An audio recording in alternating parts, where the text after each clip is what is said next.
Hello everybody, welcome back to Read Alouds with Empowered Tutoring. Don't forget to subscribe to our channel so you don't miss out on any of the stories that we post.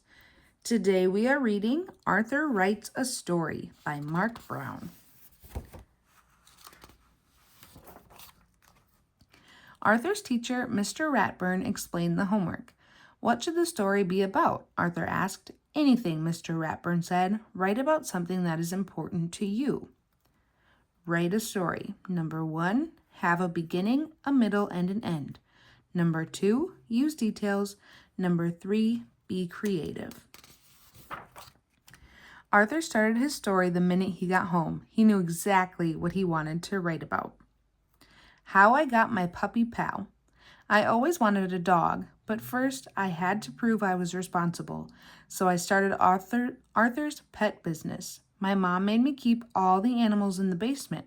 It was a lot of work, but it was fun until I thought I lost Perky, but then I found her and she had 3 puppies, and I got to keep one of them. That's how I got my dog pal. The end. Arthur read his story to DW. That's a boring story, DW said. Does it have to be real life? Because your life is so dull.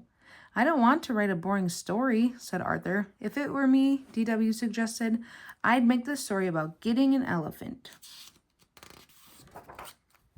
The next day, Arthur read his new story to Buster. Did you like the part about the elephant puppies? He asked. It's okay, I guess, said Buster. I'm writing a cool story about outer space.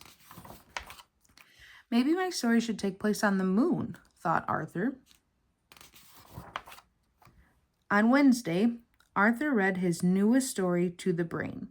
Scientifically speaking, elephants would weigh less on the moon but wouldn't float that high, said the brain. So you don't like it? Asked Arthur. A good story should be well researched, said the brain, like mine. If I had a pet stegosaurus in the Jurassic period. Arthur hurried to the library. What are all those books for? Asked Francine.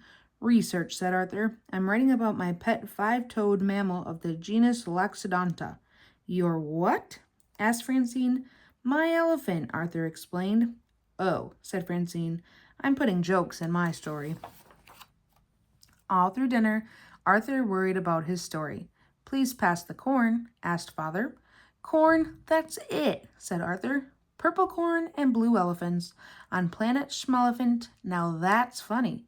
Arthur is acting weirder than usual, said DW.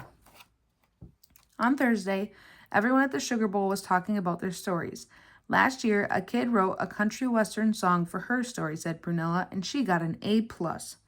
How do you know? Asked Arthur. That kid was me, explained Prunella. Mr. Ratburn said I should send it to a record company. It was that good. Wow, said Arthur.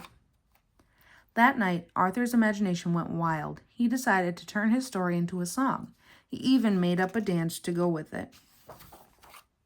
Later, he tried it out on his family. Now this little boy can go home and enjoy his own personal striped elephant, and you will see how happy he will be here on planet Schmelephant. Well, said Arthur, what do you think? Mother and Father smiled. It's nice, said Grandma Thora, but a little confusing. Too bad you can't dance, said DW. What am I going to do, said Arthur. My story is due tomorrow. That night, Arthur didn't sleep very well. The next day, Arthur worried until Mr. Ratburn finally called on him. When Arthur's song and dance was over, the classroom was so quiet. It was almost spooky. Binky raised his hand. Did that really happen? Sort of, said Arthur. It started as a story of how I got my dog. I'd like to hear that story, said Mr. Ratburn. The title was How I Got My Puppy Pal, said Arthur. Arthur told how proud he was of his pet business and how scared he was when Perky disappeared. And he told how happy he was to find her under his bed and how surprised he was to see her 3 puppies.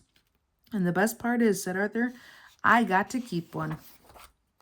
Buster said, I like that story better than your other one. Great story, said Binky. I think Arthur's story was the best, said Francine.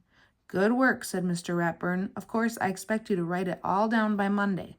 Then Mr. Ratburn gave Arthur a gold sticker. Oh, and one more thing, he said. Leave out the dancing.